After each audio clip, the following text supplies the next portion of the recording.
हमारे मुख्य अतिथि राजीव राय जी ने प्रज्वलित करते हुए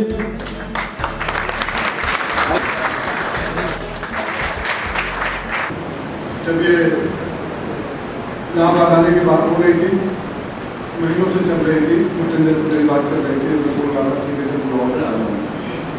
लेकिन जब मेरे ईमेल पर निमंत्रण पत्र आया और मैंने इसमें विशिष्ट वक्तागण का नाम देखा, मुझे लग गया राजीव तुम वहाँ बोले नहीं, मुझे सुनने और सीखने जा रहे हो।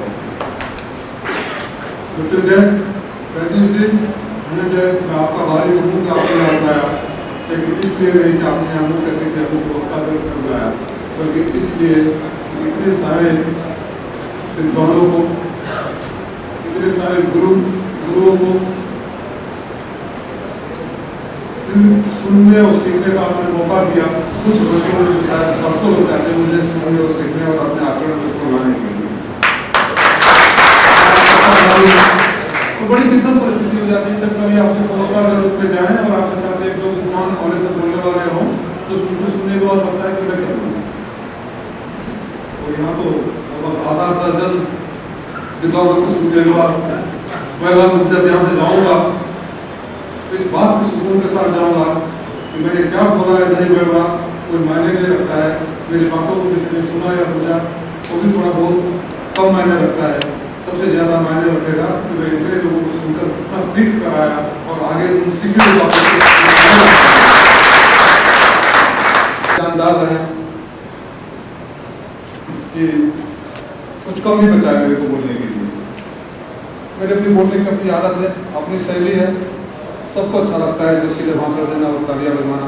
मुझे इस बात पर खतरा है कि शायद मेरी बातों पर तालियां नहीं बजेगी, लेकिन मैं इस सुकून के साथ यहाँ से जाना चाहता हूँ कि मेरे बोलने के बाद अगर 10 लोगों को मेरी बात समझ में आए और बात आगे बढ़े, फिर कोई बात हुई तो लोगों से या बढ़िया से राधा राम सार्थक हुआ।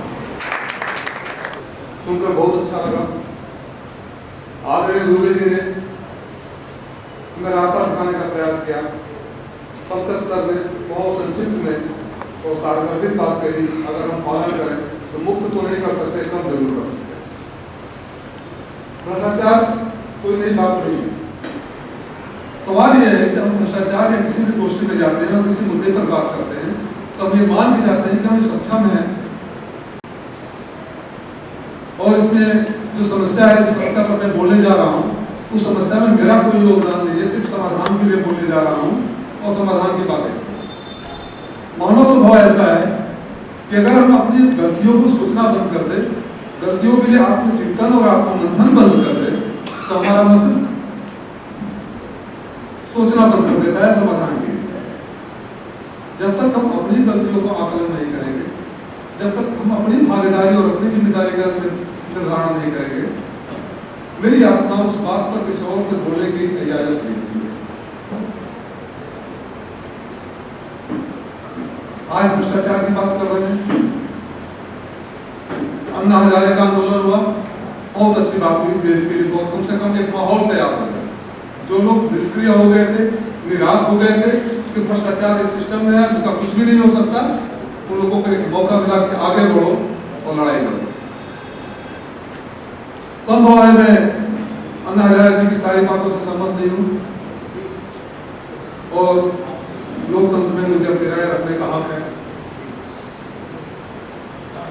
लेकिन इस बात से कोई इनकार नहीं कर सकता कि पूरा देश भ्रष्टाचार के खिलाफ है। तो सारे वक्ताओं ने जो बात बोला वो समझ में नहीं आती है कि भ्रष्टाचार के खिलाफ पूरा कर देश है, तो भ्रष्टाचारी कौन है और भ्रष्टाचार कहाँ है।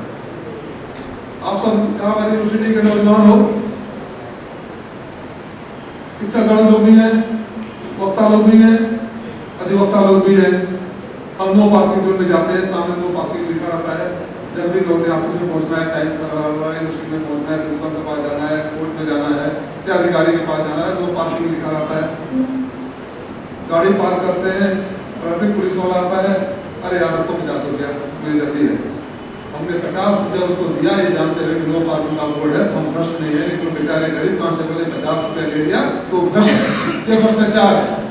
अब हमें भ्रष्टाचार पर बोलने का मौका मिल गया।